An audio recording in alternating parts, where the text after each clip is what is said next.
بسم اللہ الرحمن الرحیم۔ مفتی محمد تقی عثمانی دامت برکاتہم کے آسان ترجمہ قرآن میں کے مقدمہ میں سے تاریخ حفاظت قرآن، عہد رسالت میں حفاظت قرآن۔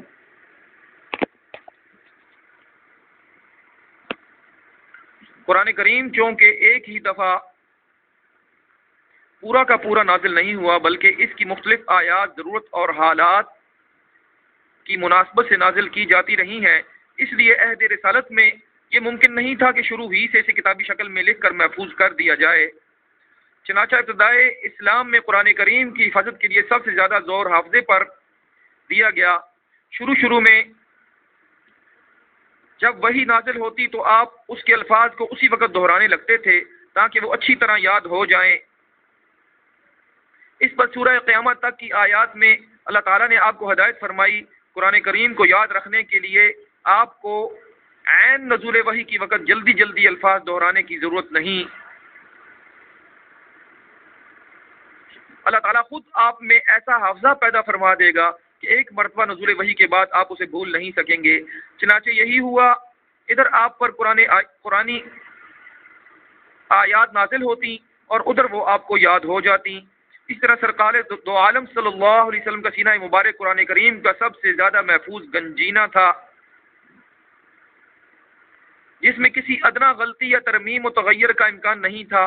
پھر آپ مزید احتیاط کے طور پر ہر سال رمضان کے مہینے میں حضرت جبرائیل علیہ السلام کو قرآن سنایا کرتے تھے، اور جس سال آپ کی وفات ہوئی اس سال آپ نے 2 مرتبہ حضرت جبرائیل علیہ السلام کے ساتھ دور کیا۔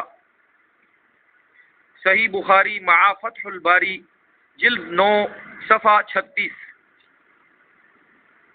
پھر آپ صحابہ کرام رضی اللہ عنہم کو قرآن کریم کے معانی کی تعلیم ہی نہیں دیتے تھے بلکہ اس کے الفاظ بھی یاد کراتے تھے، اور خود صحابہ کرام رضی اللہ عنہم اجمعین کو قرآن کریم سیکھنے اور اسے یاد رکھنے کا شوق تھا کہ ہر شخص اس معاملہ میں دوسرے سے آگے بڑھنے کی فکر میں رہتا تھا۔ بعض عورتوں نے اپنے شوہروں سے سوائے اس کے کوئی مہر طلب نہیں کیا کہ وہ انہیں قرآن کریم کی تعلیم دیں گے۔ سینکڑوں صحابہ رضی اللہ عنہم نے اپنے آپ کو ہر غم ما سوا سے آزاد کر کے اپنی زندگی اسی کام کے لیے وقف کر دی تھی۔ وہ قرآن کریم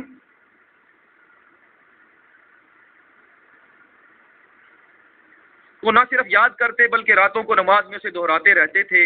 حضرت عبادہ بن صامت رضی اللہ عنہ فرماتے ہیں، جب کوئی شخص ہجرت کر کے مکہ مکرمہ سے مدینہ طیبہ آتا تو آپ اسے ہم انصاریوں میں سے کسی کے حوالے فرما دیتے تاکہ وہ اسے قرآن سکھائیں، اور مسجد نبوی میں قرآن سیکھنے سکھانے والوں کی آوازوں کا اتنا شور ہونے لگا کہ حضرت صلی اللہ علیہ وسلم کو یہ تاکید فرمانا پڑی کہ اپنی آوازیں پست کرو تاکہ کوئی مغالطہ پیش نہ آئے۔ مناہل القرآن جلد 1 صفحہ 234۔ چنانچہ تھوڑی ہی مدت میں صحابہ کرام رضی اللہ عنہم اجمعین کی ایک ایسی بڑی جماعت تیار ہو گئی جسے قرآن کریم ازبر حفظ تھا۔ اس جماعت میں خلفائے راشدین کے علاوہ حضرت طلحہ، حضرت سعد، حضرت ابن مسعود، حضرت حذیفہ بن یمان، حضرت سالم مولا ابی حذیفہ، حضرت ابو ہریرہ، حضرت عبداللہ بن عمر، حضرت عبداللہ بن عباس، حضرت عمرو بن عاص، حضرت عبداللہ بن عمرو،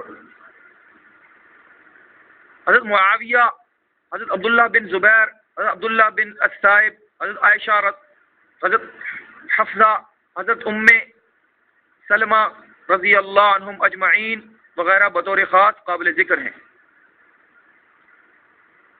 غرض ابتدائی اسلام میں زیادہ زور حفظ قرآن پر دیا گیا، اور اس وقت تک کے حالات میں یہی طریقہ زیادہ محفوظ اور قابل اعتماد تھا، اس لیے کہ اس زمانے میں لکھنے پڑھنے والوں کی تعداد بہت کم تھی۔